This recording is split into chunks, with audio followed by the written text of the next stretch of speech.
I'm Jonathan Soto.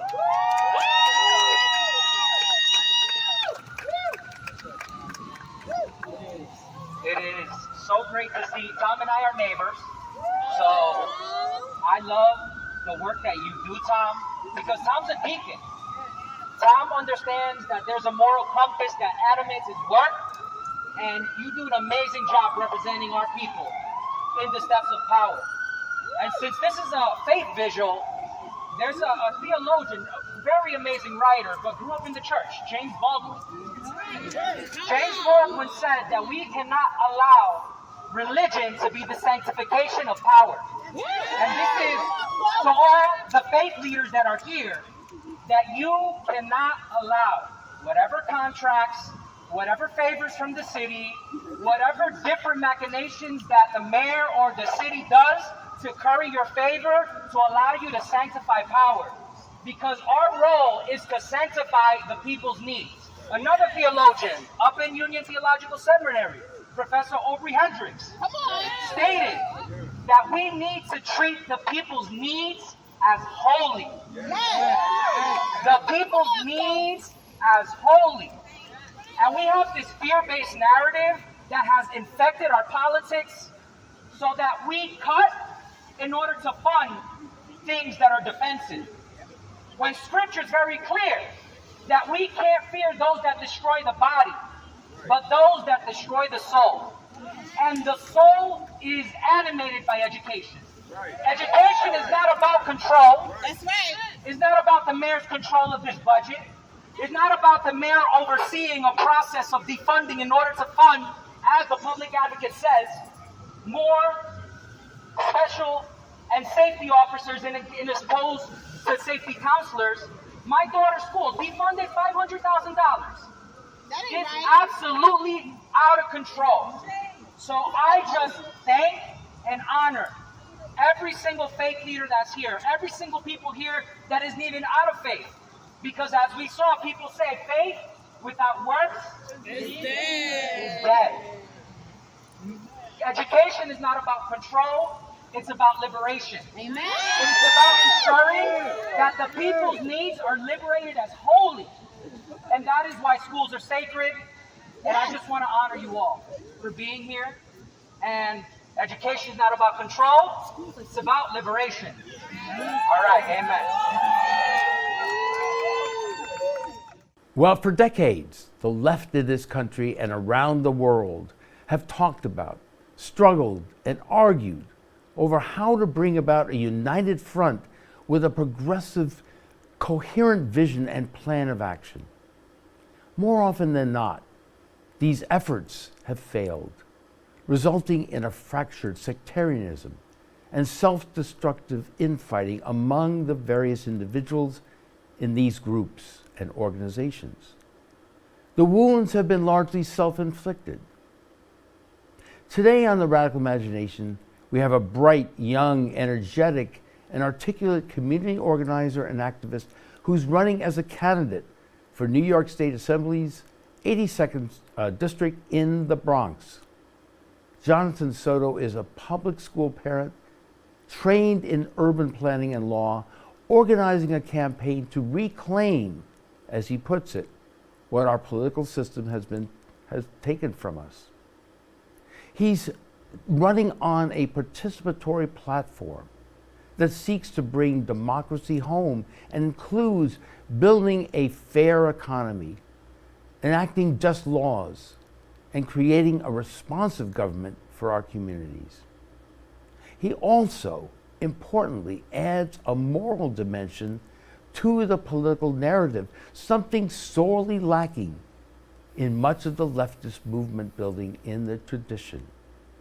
In the tradition of Martin Luther King, Reverend William Barber, of the Poor People's Campaign, and independent presidential candidate Cornel West, Jonathan's voice is a growing and important one in helping bring about a united front to the left, a front whose message transcends labels and would appeal to the overwhelming majority of people in the Bronx, the rest of the country, and around the world. So, Jonathan, it is terrific. We're blessed to have you here. Thank you again for coming on the show. And let's start. Tell us about this rally. This was to publicize the People's Plan. What was your role there? You talk a lot about education and so on. How does that fit into what you've been doing as an activist in this campaign as well? First, thank you for the invitation, Jim. It's always great to be here and speak with your audience about these important issues and bringing in a dimension, as you have mentioned, of faith, but of also moral clarity. And this rally was a response from a coalition of organizations. People's Plan is that umbrella. Many organizations that were pushing back against the deep budget cuts that occurred in New York City upon the first budget of the current mayor's budget plan, Mayor Adams. Right. And in that budget, what we saw was increasing funds for police and decreasing and cuts to our schools. There was a lot of propaganda that was coming out of City Hall at that time, blaming the cuts on very various issues, whether it's the drying up of funding from the federal level or the decrease in enrollment. But the fact is that there was money to fund these services, especially at a time where our school system with over 1 million kids had gone through the pandemic and extra resources, extra support was needed. Absolutely. So the People's Plan did this rally in response to action that the mayor took with faith leaders. Many of the faith leaders sanctioning the budget. And that is something that is very concerning for me. My parents are ministers. I was a minister at one point. And I believe that, as mentioned in the video, that the needs of the people are holy, as mentioned by professor at Union Theological Seminary, Aubrey Hendricks. And if we are going to dignify and honor the needs of students, the needs of families, the needs of caregivers, the needs of workers, the needs of people that make this city run, the budget needs to represent that. The budget is a moral document. And in New York City, a budget that's now around $105 billion, it's a really big budget. The school and the funding of our education is key, because without no funding for education, you defund the future. That's what happens when you cut schools. That's when you cut art programs, when you cut the necessary ingredients for the development of the human soul. And education flourishes the human soul. It expands it. So that's why the fight is so important. And we wanted to call attention to the hypocritical and cynical use of faith leaders to sanctify a budget that caused harm. And that is why the Baldwin quote in The Fire Next Time, it's a fantastic, obviously, reading. But when I read it, that jumped at me, that specific quote. And in my experience organizing with faith leaders throughout the city, it was highly relevant. And I could think of many situations where that was important, and that was one of them to state. Impressive. That's really an incredible way of putting it. You don't hear, I'm not going to call you a politician. I think you're, as Cornell would put it, you are part of a movement. The political campaign is a moment in that movement, and you so well represent that. You have a legal background too. You've been a community organizer, urban planning. You bring so much to the table. Tell us a little more about your background and what that all means. I spent lots of time in Puerto Rico growing up. I was raised here, but at the age of 11, my parents moved to Puerto Rico. And as throughout my entire life, the church was central. And I have very bitter experiences of my faith upbringing and very rich experiences, because it was a very dogmatic, right-wing, evangelical, Pentecostal upbringing. Wow. Yet there are treasures that I have there, because as everything in life, every system is fallen. Every government, every institution, every organization in of itself has elements that make it fall short of the standard, which is to love your neighbor. And I saw lots of harm. A lot of my upbringing, that church environment was driven by this what's called dominionism.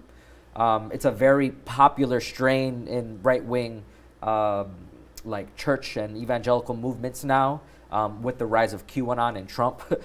So when I see that, I see echoes of my childhood. Your parents were Yes. Pentecostal ministers? Yes, Pentecostal ministers. That's pretty heavy Yes. duty, right? It was intense. Intense, Yeah, it was all intense. right. And It was intense, and the church politics, you know. Right. So they would always stand up for the person that was injured by a leader, whether it was a leader manipulating the flock to, you know, take either more money from church coffers or punish people that would stand up to abuses, because that happens in all institutions. You know, my parents paid a price, and a lot of that factored into my parents leaving the church that we were going to in, at that time, Long Island, and we moved to Puerto Rico. Another church incidents happening there. So I've always noted that cultures of fear and cultures that do not acknowledge the harm that it's projecting onto others, those are cultures that we cannot carry with us to our next stage of human Right. evolution. We can't do that anymore. Right, which will only carry on the fear generation upon generation, so you broke from this. Now you found similar levels of fear and repression and connections with the church also in Puerto Rico. Here you're an 11-year-old kid experiencing this too, right? That's pretty early Yeah. to come to that realization. Yeah. So let me understand. So then you spent how many years in Puerto Rico, then came back? Yeah, 11 to 16. I 16. came back on August of 2001. Right. And here for a month, 9/11 happens. Right. And really started seeing what I think is the descent of American culture into this deep fear and really primal reaction to threats, which is, as we saw, led to the Iraq War, the overextension of justice into vengeance, and that poisons the soul when one moves beyond justice into vengeance. And I think that since 2001, I mean, anybody that's been aware, we could see how this plays itself out, this corrosive spiritual element that's really key in our politics. And the reason why I'm running for office is because I'm noting that all institutions now, whether nationally, internationally, or even locally, there's a danger of executive governments and executive branches, whether it's a mayor or a governor or a president, try to consolidate control and power, attack legislative branches, attack the rule of law, whether it's by judges, in order to engage media and to concentrate power and attack every institution. And of course, this is what the fascists did in Europe. That's where they start. That's to develop this sense of fear among the people against the very institutions. Yes. And so many people, as you have pointed out, including religious leaders and academics and other politicians, business people, all fall in line here, and to follow that mentality, which gets us into these never-ending wars, which causes people to think, we need to cut this, we need to cut that, we need to have more police in the schools. That's what. Tell us about that, because you're a public school father, right? And so how is that? And by the way, so when you moved back to New York, where did you settle? In the Bronx? I was, I came back to my original place in Long Island, Brentwood, Long Island. But then my wife and I, we met through the church. At a very young age, we decided to marry. We've been together for, 17-year marriage anniversary. Wow. So it's been an amazing ride. You look like you're about 17. So there you go. You're so young and looking. The energy, though, it's amazing. Yeah, and then when for the past decade, living in the Bronx, a public school parent, and I started paying attention to a lot of not only the schooling of my daughter, but the policies. Right. And, noticing that the largest school system in the country is run by the system called mayoral control of schools, that basically gives the mayor a monopoly of decision-making over everything that has to do with schooling, most importantly, the budgets. And historically, what that allows the executive to do is use school budgets as patronage mills. So you have all these administrative and executive glut of funds that go to administrators that curry political favor, and we have a lot of that in our system, and less funds going to teach our children or to ensure that our children get the education that they need. Art So- and music and Yes. athletics and so Right. and good teachers Right. and good schools that have adequate ventilation and so on and so on. Right. So that, and you've noticed that for so many years, and Yeah. so that's at the basis of your campaign, again, to take back Right. what has been the people's power. And again, in the educational system, this is a response, I think, from the community control Right. efforts, right? You want to get into that a little bit to tell us, the Yeah. audience, a little about that struggle and where you stand on all of that. Sure. We see that in the New York State Constitution, the right to education exists, and the state legislature is constitutionally empowered to oversee and have accountability over our state education system. What does that mean? That was the Yes. legal, okay. Yeah, that was what the is the legal right? thing. What does that break down to It is the really state's mean? responsibility, Right. and the chair Right. of the Assembly Committee on Education is my opponent. So just to give you Interesting. an idea that my opponent, Assembly Member Michael Benedetto, Right. he's the chair of the Standing Committee on Education.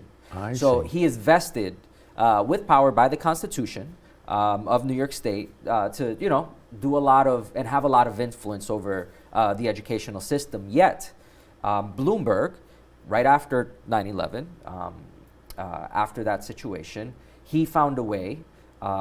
In 2002 or 2000, later on, early on, right after the 2000s, he created and passed this law, mayoral control of schools. And basically what it is, it's a waiver from the state to say we are not going to make any decisions over schooling. We're going to vest that for New York City schools. We're going to vest that entirely under the mayor. To the mayor, rather than the Yes. assembly and the stuff. And- Correct. Right. And it sunsets every 3 or 4 years. Exactly. So there needs to go back, and it's going to sunset again this legislative session in 2024. And the legislature needs to vote whether they want to extend mayoral control, they want to eliminate it, or they want to reform it. And your opponent will obviously not want to reform it. He'll do whatever the mayor Status asks quo, him exactly. to do. And you represent that, Yes. in a sense, that movement seeking to bring back Yes. community control, in a sense, Yeah. to the parents, to the community. And this needs to be a democratic debate. We need to have the legislature chime in. We need community input. And I can't be too prescriptive around what the solutions are, but we need a process, which has to be a debate and has to first kick off by eliminating mayoral control. Because under that, we've seen the massive increase of charter schools, for example. And I know there's a lot of debate around charter schools. And lots of families use charter schools. But the fact is that a lot of public funding gets taken by charter schools. Yeah. And most charter schools, publicly funded but privately run. And a lot of this private running, a lot of the teachers are not unionized and don't have the protections that they need. Under charter schools, there are hardly any that are able to provide special need accommodations that are needed. And we're seeing now, after the pandemic and as we go through it, so many students, so many kids, they can't read, they can't write, they need special accommodations because of the just chaos that's in our system. Right. And this ossified and really anti-democratic system of mayoral control has got to go. So that's one of the reasons why I'm running. Last time we got 36% of the vote when we ran, which was 2 years ago, and we're going to now increase that for this upcoming election to 51 and plus, because our kids cannot afford it. Our schools are becoming more and more unable to meet the demands and the needs of a flourishing city now, and we need to protect public education at all costs. And not only that, also to build this more all-encompassing national or progressive front, if you will. You're talking about participatory democracy, Right. which we've gotten so far away from. And that's part of the cynicism that so many people have. So you're developing a grassroots response to that. It's real, it's concrete, it's getting people involved in their lives, what the most precious things that they have, their children, their livelihoods, and so on.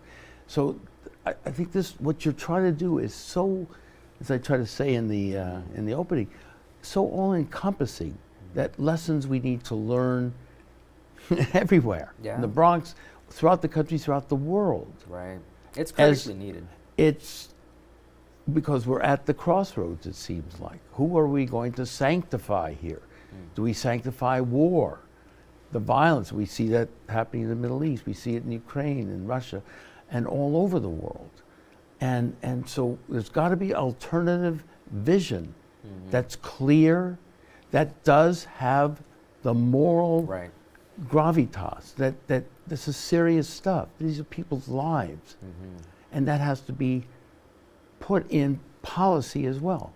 Right. So I find it so interesting that you're able to combine all these experiences, life experience. You're a working class kid who grew up knowing what it is to work and know how hard it is, and you've taken that knowledge and those efforts and brought it into going beyond yourself.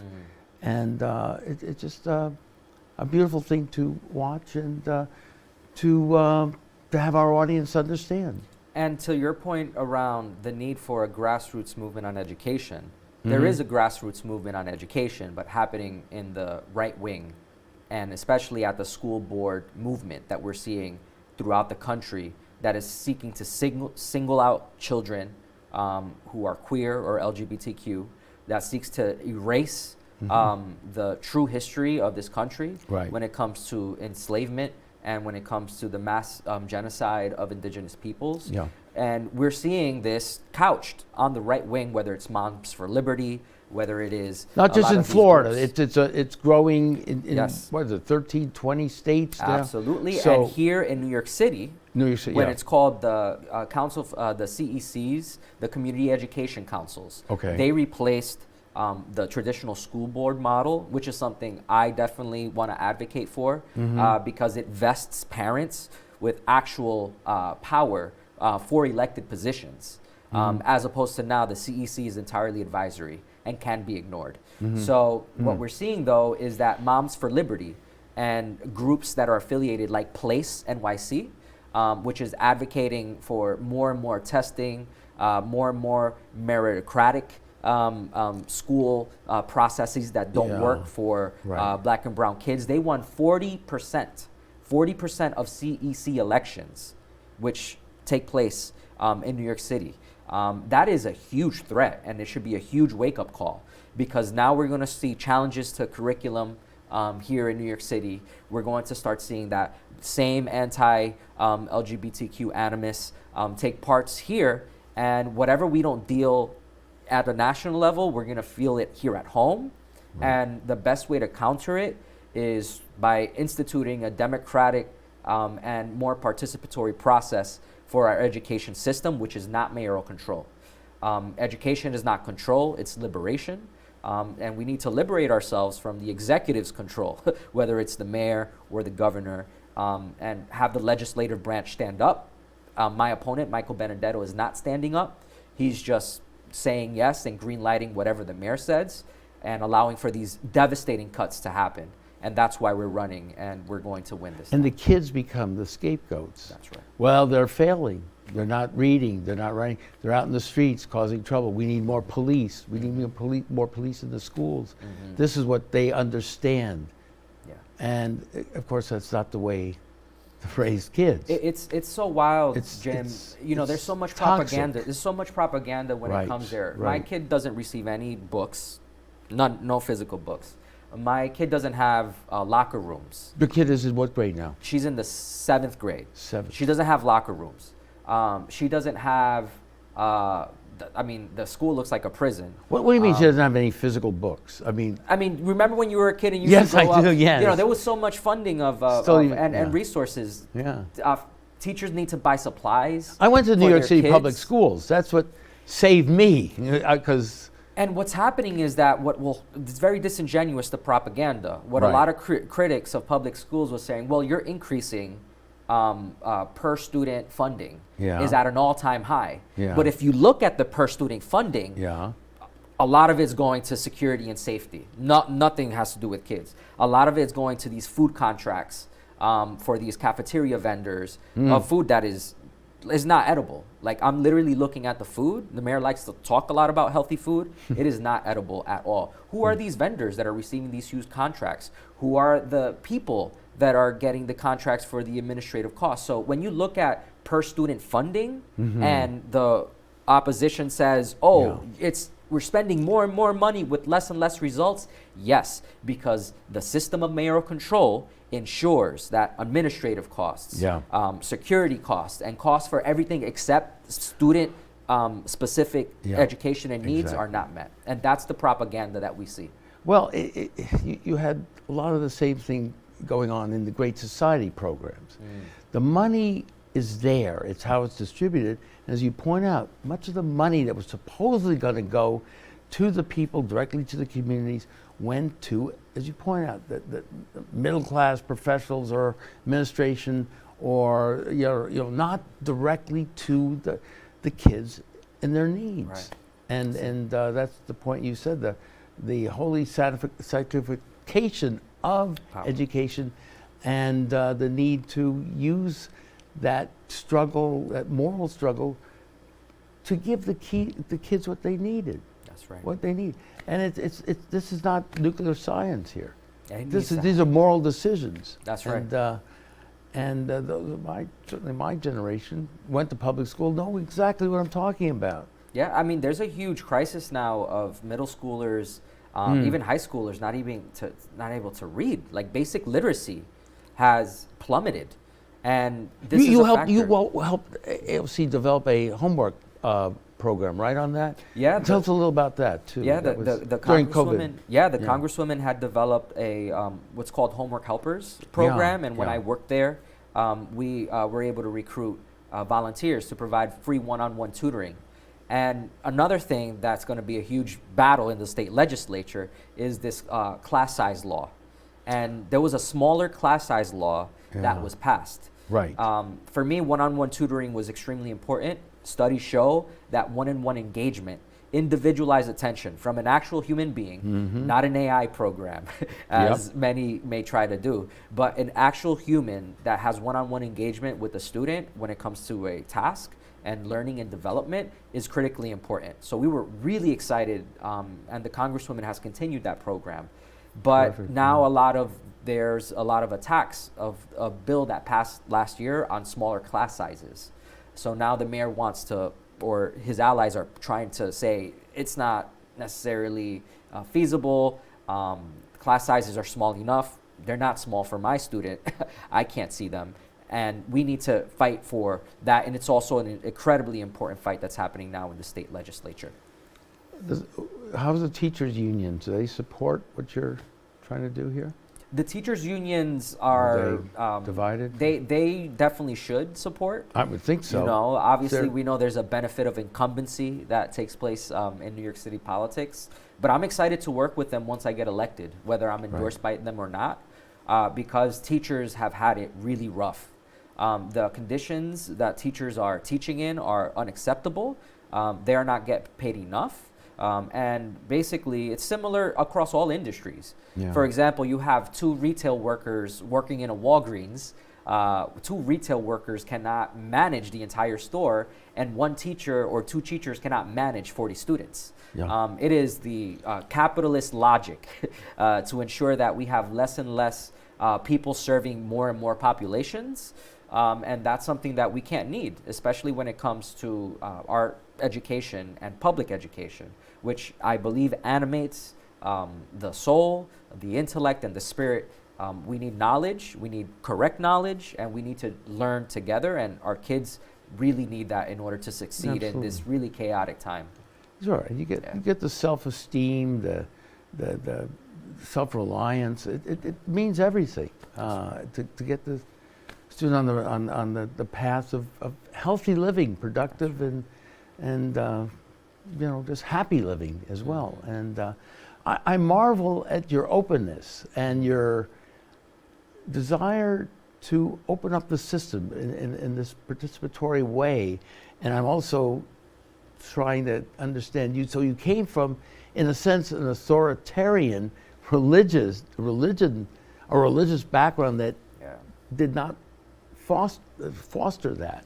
So again, you had so many personal struggles, it sounds like, to get to the point of the level of consciousness and awareness that you have and that you are trying to bring to not only your campaign, but as I say, to the rest of the country, because this is important. So important.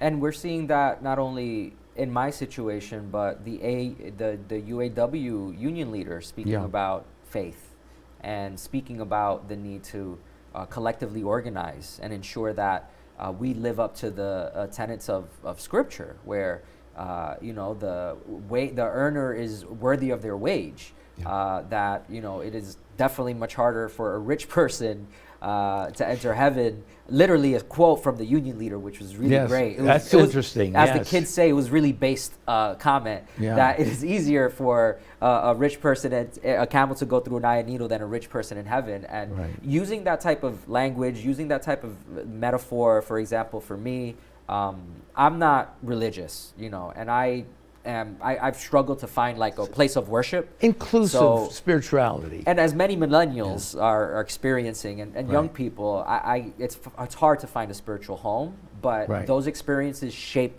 my values. So when we say, those that live by the sword die by the sword, I believe that we need to end funding weapons of war. We need to end funding predatory policing, and we need to increase the things that affirm humanity. And that's what I take inspiration from my spirituality. And this program does too. And it's radical love too, as Cornell puts it, right? Justice is what love looks like in public. And that's what you also are really working toward too. Listen, we only have a few seconds left. How can people find out more about you and your campaign if they're interested? Sure. So leave us with that. Yeah, you could go to www.soto4ny.com. That's the website. You could follow us on Twitter, X, Instagram at Soto, S-O-T-O, 4NY. And the race takes place in June 2024. And happy to come on before. We will do that. The conversation. Lots more to discuss. It's wonderful. It's such a blessing to have you here. And that's a joke here. You're not going to get Juan Soto to come to the Yankees, right? It's not related. Not those skills. I wish I would have those skills, but maybe in my next life. All right.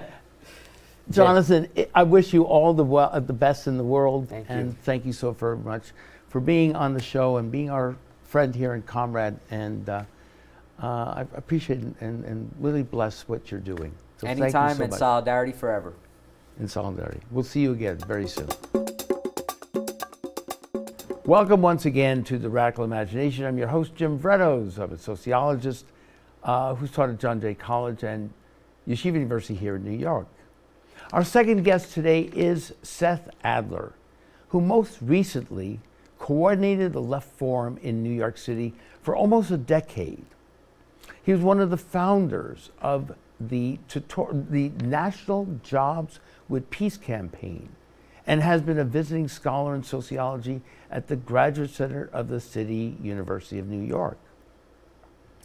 In his articles in Counterpunch and other journals, Seth has become an articulate and astute observer of organizing strategies and tactics that the left should follow to finally build the united front that could transform the life conditions of people around the world and ensure our survival as a species on Earth. So welcome, Seth, once again to the Radical Imagination. It is so wonderful to see you there. San Francisco, and there you are, and I wish you were here in New York at the studio, but we will carry on as if you are. So thank you again so much, Seth, for being on the show. Thanks, Jim, my longtime friend, Yes. and all. It's just a pleasure to be with you again. I think it was many years since I was last on in one of your earlier programs. Well, I'm glad you're here now, and we'll have you on more if you come to New York. So that's a promise. Even if you don't come to New York, we'll have you on. But let's get us started here on some of the interesting writing that you've been doing recently, particularly your articles in Counterpunch. Let me read to you your own words here to get us started in our dialogue. You headline this by saying, "Tough love for the left, sharing identity group solidarity with the 99%. And here's what you have to say about that, beginnings of what you have to say. Why the left is in a heap of trouble of oppression and exploitation fighting activists are not robustly challenged to add to their top policy priorities and identity group preferences a politically generosity extending solidarity with everyone in the 99% in a common cause struggle to win universal programs." So break that down for us. What are you trying to get across here? What is the strategy, the tactics that you're trying to talk about so we can finally build you want to call it a united front, a popular front, a progressive, inclusive vision that really can transform the world? So what are you trying to get across here? What's your major point? Well, the backdrop of this, Jim, as you know, I've been active in the left spectrum of politics for most of my life, and recently, along with you and thousands of others, I coordinated the Left Forum for almost a decade. So I've had a really fortunate and good experience of seeing the range of left-wing politics around the country. I did this also with the Jobs with Peace campaign, where I traveled all over the country to sort of discuss that guns versus butter debate with the emphasis on butter, social program, and social needs. And one of the things within the last period, marked by the Great Recession, as well as the rise of the Tea Party and later Donald Trump and what I would call the ultra-nationalist aligned elites, is that there's great division in the country by identity-oriented groups, whether it's Republicans or Democrats, or it's by race or gender. The fractious division, I think, needs to be addressed, partly because it's being pinned on the so-called left by not just Trump and Marjorie Taylor Greene, and they're vicious when they do this, but it's also been pinned on the left by the Democratic elites. Seth, if I may, break that down. What do you mean, for our audience so they really understand, what do you mean when you're talking about identity politics? What does that mean?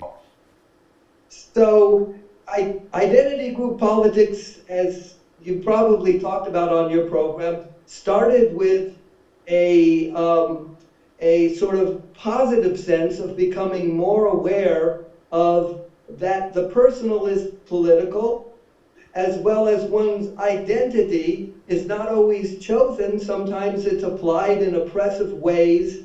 And so the struggles around identity have, over the decades, you could say we've always been engaged in identity politics. But starting in 2016, with the rise of what I call the ultra-nationalist aligned elites with Donald Trump, the notion of identity politics was linked with a pejorative or demonized notion of the notion of political correctness first and later wokeness, and throughout all of that it's also been linked to notions of the radical, extreme, ultra-left in the pejorative sense, in the negative sense. Okay. So we're immersed in this both cultural and political and economic field that has many people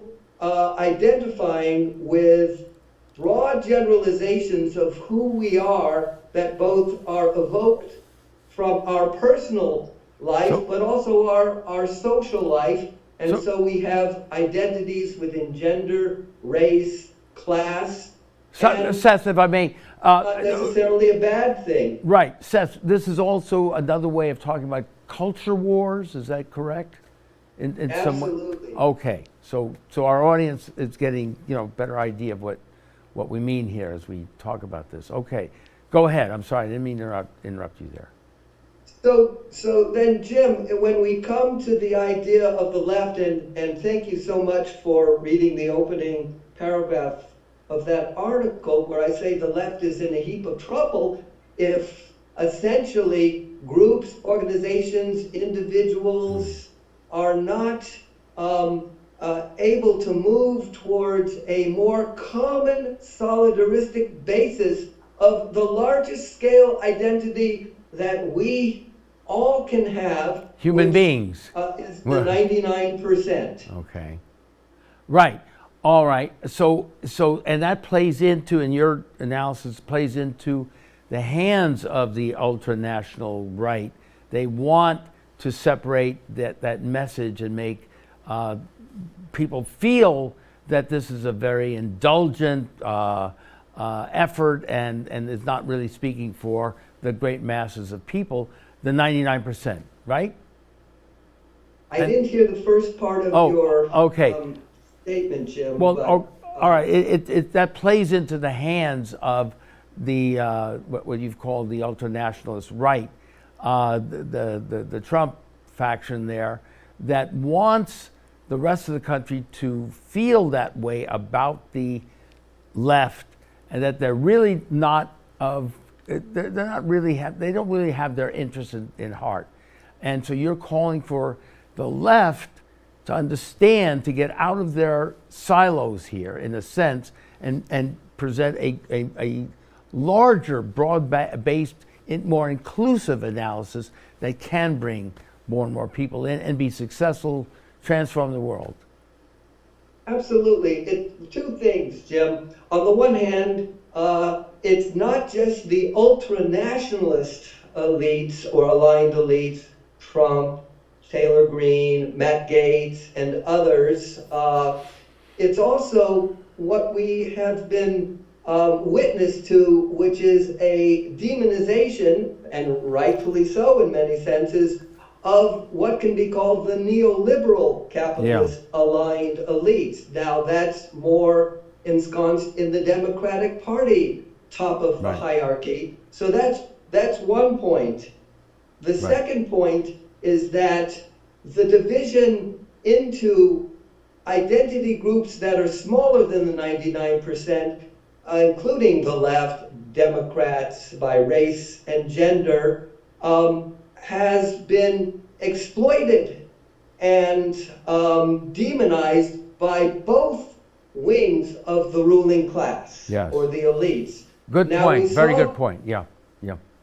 Sorry, go ahead. We saw basically in the rise of Occupy Wall Street a reaction to, but also a very forward, progressive vision about what it would be to basically signal the 1% as the main grouping of people, the main identity group that needs to be disempowered and moved out of power to make way for a much more democratic articulation of everyone on the behest of the 99%. Okay. And as such, Occupy Wall Street basically moved that idea forward, which Bernie Sanders later took up in his campaign, and we saw again and again how popular that stance Yes. was, because it does speak Great point. both Yeah. to the divisions on the left, and it also speaks to everyone in common with a very egalitarian and respectful approach to who is the main group to champion and who's the main group to call for disempowering. And Seth, you're also talking. We you know you've been heavily influenced, as I have too, by our comrade and my fellow co-founder of the Radical Imagination, Stanley Aronowitz, who talked about a new left formation, left turn, new left formation. So, are you also talking about this in terms of what Occupy Wall Street and Bernie was trying to do? And so, what happened to those efforts? so And can we bring that to life again? I'm so glad you brought that up, Jim, because you're right. Stanley Aronowitz articulated in his book Left Turn, he articulated the notion, or expanded on the notion and applied it to the politics of radical change, the idea of a left political formation. In the case of what is a political formation, which you're asking, it's another way to generalize about people by groups, but in this sense, it's about a process. It's about the formation of political movements, political parties, cultural challenges, and cultural politics. It's about all of that. And one of the ways to maybe start is to say the term social formation is a way to conceptualize all of society as it changes, as it is, as it can be in the future. It's in formation. The political formation is a way to conceptualize how people aggregate, not just in groups, but in so much more in their everyday life around their political demands and needs and human needs. And one last point on that is that there have been several major political formations within the last 10 to 20 years that are of just profound importance for what leftists may be able to do in thinking much more broadly about moving beyond just Such as what would be the class is examples of imposing that? on us. What would be some of the examples of what you're talking about? And let's get very concrete here in terms of present day leaders and the attempt to gain power. I think that's also what Stanley was talking about too. How do we gain power? Do you see anyone on the horizon there, in the political horizon, speaking to what you're trying to talk about? In terms of third-party candidates here, let's use the leading question here, because you're not going to find it with the neoliberals and Biden and Trump. So what are we left with here? What is the reality, that political reality that we're talking about? So, Jim, two parts to your question. The first part, I would say, is that we could start with the political formation that Occupy Wall Street built. This was not just a national, but an international political movement, but it was more than just a movement. It was about democracy in everyday life and democratizing people's role in everyday life. So that was one political formation that rose and fell, but is not by no way disappeared. Another political formation was inspired by Bernie Sanders as a democratic socialist running for president and nearly making it as such, but making it clear that it wasn't just about the electoral politics. It was about building the base of the working class, the middle class that's declining, labor, the struggles against oppression, on behalf of the 99%. That was a profound political formation that also, you could see it when we were in New York City, or wherever one was. Young people and others were inspired. They were out in the streets. They were knocking on doors. They were doing precinct work, and they were changing power alignments within the Democratic Party, and in some sense scaring the hell out of the Democratic Party elite. So part of your question is, what are the political formations, not just now, but another one was the anti-racist political formation that is still profoundly robust and engaged around the country in many ways. And that, in some ways, took off with the killing of George Floyd and the rise of the notion that Black Lives Matter. And so that political formation, as the notion of a political formation which is more decentralized than a popular front or a united front, is manifest not just from the bottom up, but it's manifest from the top down, where the ruling class in its two factions of ultranationalist and neoliberal have taken to town and basically moved the idea of the anti-racist politics of a political formation to a much more mutually excluding and polarizing place. So Seth, let me please, because we've got to do a whole other show on this, but in the remaining few minutes we have, isn't Cornel West speaking to a lot of what you're saying here?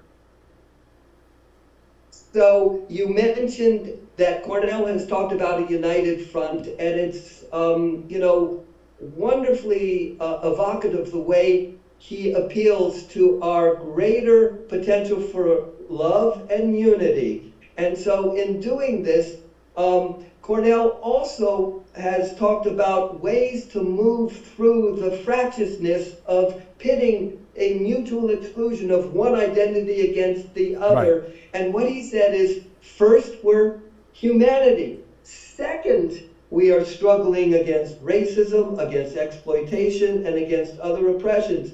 Now that part of his message is, to me, right on the mark, and it's wonderful to hear him and get the platform. In terms of posing a united front at this point, I think that's a bit flimsy, Jim. I don't think, I do think the concentration has to be on where the great divisions have taken place, which is on the left spectrum of politics, and that's where the solidarity towards people beyond one or another identity group is critical on the left side, and there needs to be a generosity expressed to be willing to go beyond one's identification of a class or a race. Right, and Seth, in the last, unfortunately, we only have like a minute to go. I know it's unfair, but wrap up the argument in terms of where you would like to see us go in a minute, and what would you say to Cornel to carry on what you would hope to accomplish there?